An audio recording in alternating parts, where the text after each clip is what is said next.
उनके सामने तो उनकी जुबान खुलती नहीं है। जयराम जी तो उठाते नहीं है। जब भी मोदी जी के पास जाते हैं उनको शॉल माला पहनाकर टोपी बनाकर वापस आ जाते हैं। 10,000 करोड़ का उसमें उनको नुकसान हुआ है। अगर आपको याद होगा 2017 में जब ये आए थे गडकरी जी चुनाव के पहले, और जब विधानसभा के चुनाव थे उसके पहले उन्होंने घोषणा कर दी कि हम 69 नेशनल हाईवे हिमाचल के अंदर बनाएंगे। करी थी कि नहीं? तो बोलते ये तो घोषणा ही है, इसकी जो है कोई भी अनुमति केंद्र सरकार से और प्रधानमंत्री जी से नहीं मिली है। ये मुझे अधिकारियों ने कहा, जो केंद्र सरकार के अधिकारी है। ऐसा सुनने में आ रहा है, मुख्यमंत्री जी ने भी कहा है कि इसमें कुछ पैसे का लेन देन हुआ है।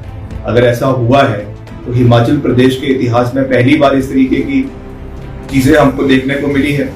यही है कि जो यहाँ के मसले हैं, प्रदेश के बहुत से लंबित पड़े हुए मसले हैं। तो मैंने कहा कि कर्मचारियों का मसला है, इसको उठाना बहुत आवश्यक है।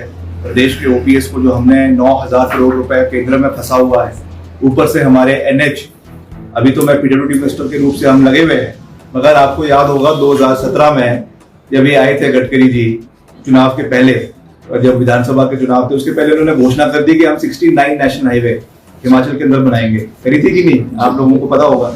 तो जब मैं मंत्री बनकर दिल्ली गया और मैंने वहां पे पूछा उनसे कि भैया क्या हुआ इसका, तो बोलते ये तो घोषणा ही है, इसकी जो है कोई भी अनुमति केंद्र सरकार से और प्रधानमंत्री जी से नहीं मिली है। ये मुझे अधिकारियों ने कहा, जो केंद्र सरकार के अधिकारी है, उनसे मैं मिला, उन्होंने मुझे ये कहा।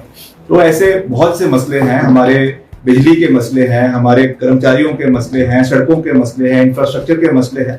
तो जब आपके लोकसभा के अंदर जाएंगे तो इन सब मसलों को उठाएंगे। और ऐसा नहीं है कि केवल मंडी संसदीय क्षेत्र की ही आवाज को उठाएंगे, पूरे हिमाचल की आवाज को वहां पर हम पूरी मजबूती से उठाएंगे।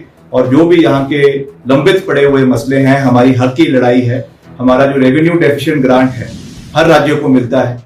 एक समय में ये 12,000 करोड़ रुपए प्रति साल हिमाचल को ये पैसा मिलता था। आज वो रेवेन्यू डेफिशिएंट ग्रांट मात्र हमारी 2,000 करोड़ रुपए रह गई है। 10,000 करोड़ का उसमें हमको नुकसान हुआ है।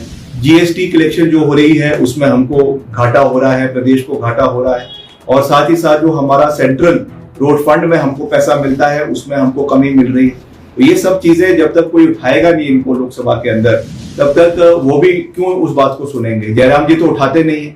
जब भी मोदी जी के पास जाते हैं उनको शॉल माला पहनाकर टोपी बनाकर वापस आ जाते हैं। उनके सामने तो उनकी जुबान खुलती नहीं है। तो किसी को तो हिमाचल का आईना जो है वो दिल्ली में जाके दिखाना पड़ेगा कि भैया ये परिस्थिति है आपकी धरातल की, आप यहाँ की आवाज को सुनिए और उसके ऊपर कार्य करिए। केवल यहाँ पर आकर से खाकर जो है वो काम नहीं चलने वाला है। ये मैं कहना चाहता हूँ। सर एक बात और प्रदेश में भी जो है एक दो महीने में जो पॉलिटिकल ड्रामा हुआ है कि जो कुछ बागी भी हैं कांग्रेस से, और उप मुख्यमंत्री अग्निहोत्री जी ने उस पर बयान दिया है ऑपरेशन लोटस फेल हो चुका है। तो इस पर क्या कहना चाहिए?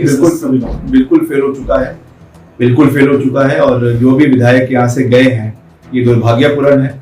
और इसमें ऐसा सुनने में आ रहा है, मुख्यमंत्री जी ने भी कहा है कि इसमें कुछ पैसे का लेन देन हुआ है।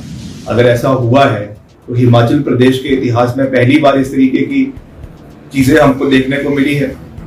और राज्यों में तो ये बड़ा आम है, मगर हिमाचल में इस तरीके की चीजें हुई है, बहुत दुर्भाग्यपूर्ण है। और जनता इसका जवाब जो है वो चुनावों के जब चुनाव होंगे उस समय इसका जवाब जो है वो प्रदेश की जनता भाजपा को देगी। ठीक।